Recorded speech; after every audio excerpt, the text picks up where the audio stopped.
If you have a look in my previous post, I have done a quick research into magazine covers for films or trailers. And now I'm going to do an in-depth analysis of a magazine of my choice. I'm going to be analysing Empire magazine, and I am doing this in order to gain more knowledge about magazine covers for films, because my group and I have to make our own.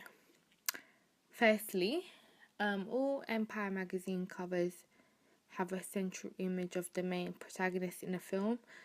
For instance, in this magazine is Captain Jack, played by Johnny Depp. The reason why they are promoting this protagonist is because of the film.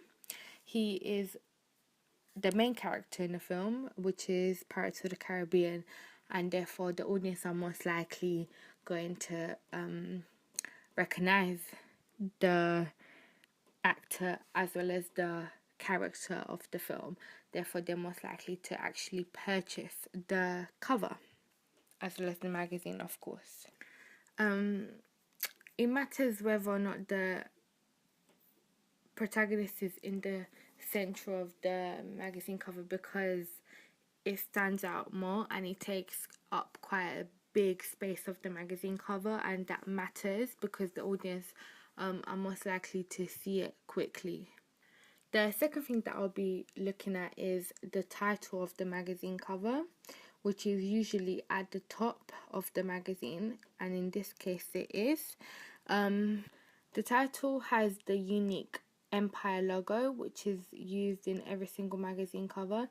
In others, such as Hellboy, the title has fire around it to represent hell. However, in this particular magazine cover, it doesn't. It's just a plain, simple Empire logo, and although Jack Sparrow's head covers it, it still stands out and people are most likely to recognize it. At the top of the magazine cover, it's a short little text saying movie's biggest year ever, and that stands out also, but it is smaller than the actual title.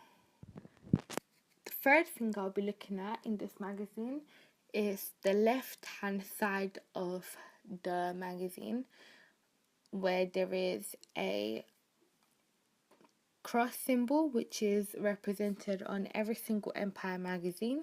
I guess that is part of their logo, and more text saying Matt Damon goes dark, Christian Bale lightens up. So this magazine is not only trying to promote the film, the biggest film of the year, which at that time was Pirates of the Caribbean, or the newest film, which at the time was Pirates of the Caribbean, but they're also trying to attract the audience by talking about famous celebrities and famous actors that the audience in particular want to read about.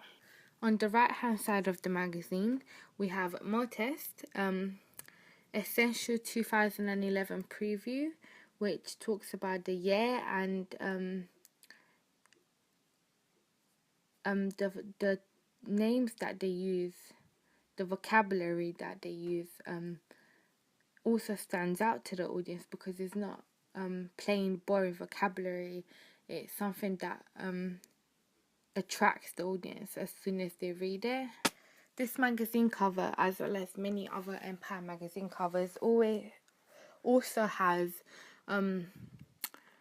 other films which they've included in order to make the audience more interested in reading the magazine, making sure that it's not just about the one film that they're promoting on the front cover.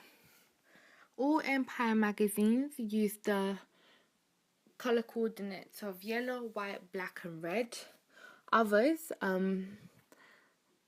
use colors such as blue or green if it matches the theme of the film, but usually is yellow, white, black and red.